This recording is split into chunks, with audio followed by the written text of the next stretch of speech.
आदाब, सलाम, नमस्कार। आप देख रहे हैं भारतीय समझौता एक्सप्रेस 24 न्यूज़। आपका स्वागत है। और आइए बात करते हैं देश के अंदर पूरी दुनिया में चौथा स्तंभ माने जाने वाली मीडिया को लेकर यूपी के सीएम योगी आदित्यनाथ ने रखी मीडिया के बारे में खास बातचीत। और आपको बता दें, कांग्रेस पार्टी के नेताओं ने भाजपा को घेरते हुए बिजली के मामले में रखी अपनी बात। महंत ने हिंदुत्व को लेकर, आरएसएस को लेकर रखी अपनी खास बात। और आइए देखते हैं साजिद चौधरी की खास रिपोर्ट। स्तंभ के रूप में मान्यता दी है।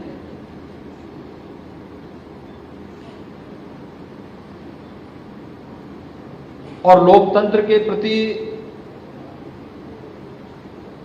जो सबसे सजग प्रहरी के रूप में ध्यानाकर्षण का जो सबसे महत्वपूर्ण मुद्दा होता है, जो सभी अन्य तीन स्तंभों को किसी न किसी रूप में झकझोरता है, सही तथ्यों के नजदीक लाने का प्रयास करता है, जन सरोकार से जुड़े हुए मुद्दों जो किन्हीं कारणों से छूट जाते हैं उनसे जोड़ने का एक प्रयास करता है। तो उस महत्वपूर्ण स्तंभ का नाम है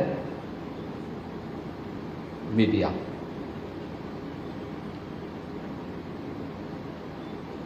दुनिया के अंदर जहां कहीं भी आधुनिक लोकतंत्र पनपा है, आगे बढ़ा है, मीडिया की भूमिका समय के अनुरूप अलग अलग रूपों में देखने को मिल रही है, लेकिन उसके महत्व को लोकतंत्र के प्रति आग्रही कोई भी समाज कभी कम तर करके नहीं आंक सकता। उसकी प्रासंगिकता लोकतंत्र के प्रति जब लोगों के मन में भाव आया होगा तब से ही किसी न किसी रूप में रही है।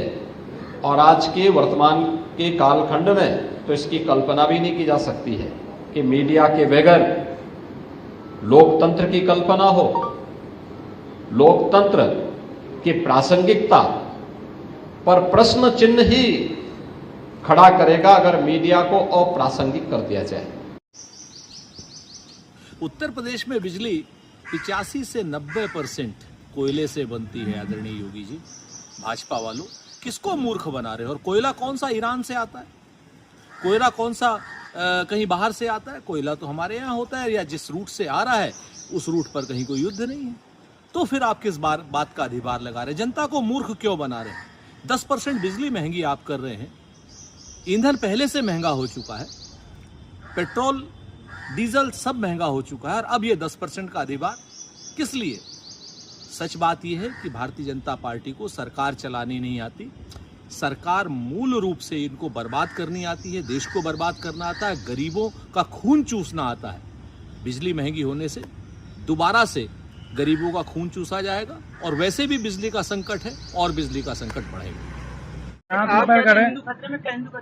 हिंदू खतरे में है, बिल्कुल खतरे में है। अगर नक्काल जो उसके बीच में घुस गए हैं, कालनेमी, अगर उसने अपने कालनेमियों को पहचाना नहीं और धक्का मार के निकाला नहीं तो हिंदू समाज एक दिन खत्म हो जाएगा। आपको हम बताना चाहेंगे, अभी ये जो गौ माता की रक्षा की बात है, ये आज से नहीं है, चली आ रही है। हिंदू तो सदा से ये चाहता रहा। अब ये नेता क्या कह रहा है कि गाय का मांस तो हमारे यहाँ लोग खाते हैं, हम तो उससे परहेज नहीं करते हैं।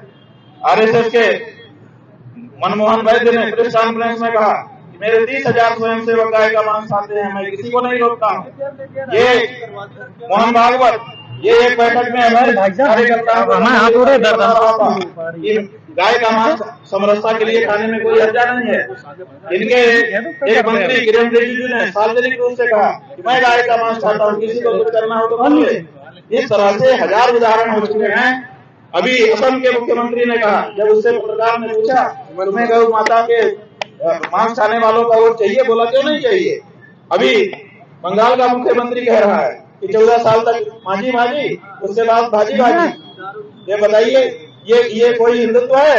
ये नक्काल है, ये कालनेमी है, ये हमारे बीच में घुस गए हैं। इसलिए हिंदू समाज को अगर लंबे समय तक रहना है तो इनको हटाना पड़ेगा। ये क्या कर रहे हैं कि हमारे बच्चों को धीरे धीरे गौमांस खाना सिखा रहे हैं। हमारे बच्चे अगर गौ मांस खाना सीख गए तो हमारा हिंदुत्व कहाँ रहेगा बताओ? इसकी चिंता कौन करेगा? अगर एक धर्माचार्य के रूप में इस बात की चिंता हम नहीं करते हैं तो हम पे लानत है।